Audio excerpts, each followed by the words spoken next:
देखो जया, तुम अब अपना ध्यान रखो, थोड़ी देर खुद के लिए समय निकालो, जया के पति रमन ने जया को समझाते हुए कहा।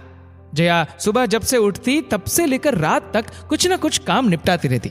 बस दिन में खाने के बाद 1-1.5 घंटे होते जो उसके अपने होते। कभी कभी ये वक्त भी काम में निकल जाता। जया की शादी को 20 वर्ष हो चुके थे। दोनों बच्चे भी बड़े हो गए। जिम्मेदारियां निभाते हुए उम्र के साथ उसके शरीर को कई बीमारियों ने जकड़ लिया था। सर्दी के दिनों में मुश्किल से धूप में बैठ पाती। जब तक वो काम निपटाकर खाली होती, उसकी छत से धूप जा चुकी होती और उसे हड्डियों में कमजोरी के कारण डॉक्टर ने सख्त हिदायत देते हुए कहा था, आपको हर हाल में आधे घंटे तो धूप में बैठना ही है। यही विटामिन डी का सबसे बड़ा स्रोत है, जिससे आपकी हड्डियों की तकलीफ दूर हो सकती है। जया भी हामी भरकर आ गई डॉक्टर के सामने, मगर घर में वही दिनचर्या चलने लगी। किसी को उसकी तकलीफ से कोई मतलब नहीं था। जबकि उसकी सास सविता जी के पूछने पर रमन ने उन्हें बताया भी कि डॉक्टर ने जया को कहा है धूप में जरूर बैठे। सविता जी जैसे सुनकर भी अनजान बन जाती और ये हमेशा होता था। जया की तबीयत खराब हो तो उसे नजरअंदाज कर दिया जाता। ऐसे में जया की समस्या दिनों दिन बढ़ती जा रही थी। वो जैसे तैसे काम निपटाती और अगर रमन मदद करता तो सविता जी उसके साथ जया को भी ताने देती। जया सब कुछ चुपचाप सुन लेती और किसी तरह काम करती रहती। आज तो जया को हाथ की कलाई में जबरदस्त दर्द हो रहा था, जिसके कारण उससे न तो सब्जी काटना हो पा रहा था, न ही आटा गूंथना। जया की तकलीफ समझकर रमन ने कहा, तुम मुझे बता दो, मैं पुलाव बना देता हूं, तुम थोड़ी देर धूप में बैठ जाओ जाकर। रमन के बहुत कहने पर जया धूप में बैठ गई और उसने अपनी बेटी रिया को पापा की मदद करने के लिए कह दिया।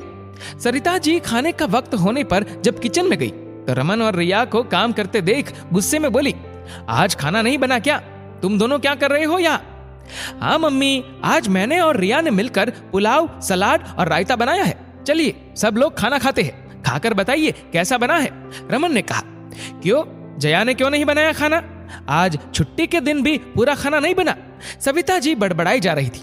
जया को आज ज्यादा दर्द हो रहा है, इसलिए मैंने ही उसे कहा है कि वो धूप में बैठ जाए, खाना मैं बनाऊंगा। उसे तो बस बहाना चाहिए, रोज कुछ न कुछ दर्द होता ही रहता है। सविता जी रमन की बात बीच में ही काट कर बोली, ऐसी बात नहीं है मम्मी, वो तो अपना दर्द सहन करके भी काम करती रहती है, जबकि उसे डॉक्टर ने सख्ती से कहा है कि सब काम छोड़कर धूप में बैठे, पहले बहुत जरूरी है उसके लिए, फिर भी वो अपने लिए समय नहीं निकाल पाती। रमन बोला, बहू के नाते न सही, इंसान होने के नाते तो उसकी तकलीफ आपको समझनी चाहिए ना मम्मी।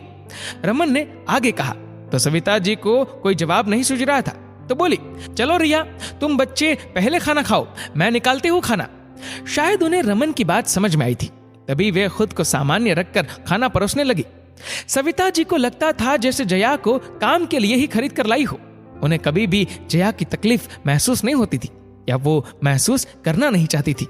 उनके व्यवहार से जया हर रोज आहत होती थी, लेकिन आज रमन ने बिना किसी तमाशे के उन्हें अपनी बात समझा दी थी कि उन्हें जया के साथ अपना व्यवहार बदलना होगा। जया भी सब कुछ सुन चुकी थी। आज उसके मन में भी सुकून था कि उसका पति तो उसके साथ है। दोस्तों, अपने आसपास हमें अक्सर देखने को मिल जाता है कि कुछ लोग बहू की तकलीफ को नजरअंदाज करके उससे सिर्फ यही अपेक्षा रखते हैं कि वो दिन रात बिना किसी शिकायत के उनकी सेवा करते रहे। वैसे आज का समय बहुत बदल गया है, फिर भी बहुत से घरों में ऐसी स्थिति देखने को मिल जाती है। मैं ऐसे लोगों को यह कहना चाहता हूँ कि बहू भी किसी की बेटी भी है, जो अपना सब कुछ छोड़कर आपके घर आकर खुद को आपके घर के अनुसार ढालती है। तो आप भी थोड़ी कोशिश करके उसे ये एहसास तो दिला ही सकते हैं कि वो पराई नहीं बल्कि आपके परिवार का हिस्सा है। दोस्तों, आपके इस वीडियो के बारे में क्या राय है नीचे कमेंट करके जरूर बताएगा। और अगर आपको वीडियो अच्छा लगा हो तो इस वीडियो को लाइक करेगा, शेयर करेगा ज्यादा से ज्यादा लोगों तक, और ऐसे ही और भी इंस्पिरेशनल वीडियोस के लिए सब्सक्राइब करें हमारे यूट्यूब चैनल को और फेसबुक पर फॉलो करें हमारे पेज को। धन्यवाद।